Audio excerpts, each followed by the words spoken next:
Hello, ഇത് സുജാത ചേച്ചിയുടെ number അല്ലേ? ഇതാരാ ഇത്? ഞാൻ മായയാ, ചെന്നിത്തലയിലുള്ളേ. ചെന്നിത്തല എന്ന് പറയുമ്പോ ചെന്നിത്തല എവിടെ ആയിട്ട് വരും? ഇത് സുജാത ചേച്ചിയുടെ നമ്പർ അല്ലേ? അല്ല, സുജാത എന്ന് പറഞ്ഞാൽ എനിക്കറിയത്തില്ല. ഞാൻ അപ്പുവാ. സോറി, നമ്പർ മാറിപ്പോയ കേട്ടോ.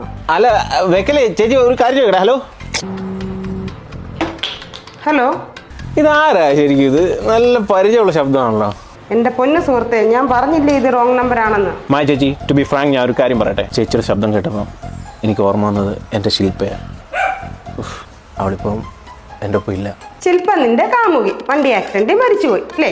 ആ, ഇതാരാ ശരിക്കും? എനിക്ക് അറിയാവുന്ന ആരാണ്ടാണല്ലോ. നിനക്ക് പ്രായം ഒരു 30-നും 35-ന്റെ ഇടയ്ക്ക്. അയ്യോ, കറക്റ്റാ. ഇതാരാ ചേച്ചി? കറക്റ്റ്. ഏത് മായ ചേച്ചി ഇത്? എടാ, നിന്റെ മുളഞ്ഞ വർത്താനം കേട്ടറിയാം നീ ഗതി പിടിക്കാത്ത 90-ലെ ഏതോ ഒരു തൊലിയാർമണിയനാണെന്ന്.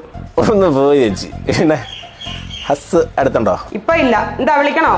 പുള്ളി എവിടെ? ഗൾഫാണോ? എടാ മോനെ, സത്യത്തിൽ എന്തോ നിന്റെ പ്രശ്നം? എൻ്റെ പ്രശ്നം എന്താന്ന് ചേച്ചിയെങ്കിലും ചോദിച്ചല്ലോ. എനിക്ക് ആരുമില്ല ചേച്ചി, എനിക്ക് ആരുമില്ല. എനിക്കറിയാം ചേച്ചിക്ക് എന്നോട് സംസാരിക്കാൻ നല്ല താല്പര്യമുണ്ട്, അല്ലെങ്കിൽ ചേച്ചി വിളിക്കത്തില്ല. ചേച്ചിയുടെ മനസ്സിൻ്റെ വേദന എന്താണെന്ന് മനസ്സിലാക്കാനുള്ള ബുദ്ധിയൊക്കെ എനിക്കുണ്ട്. ചേച്ചി ധൈര്യമായിട്ടിരിക്കും. നമുക്ക് നമ്മളില്ലേ ചേച്ചി? ഞാൻ ഒരു കാര്യം ചോദിക്കട്ടെ ചേച്ചി? ഇപ്പം ചുരിദാർ കളറ് മജന്ത, ഇനി വേറെ വല്ലതും അറിയണോ? എടി കള്ളി, എന്നാ വേറെ കാര്യം ചോദിക്കട്ടെ?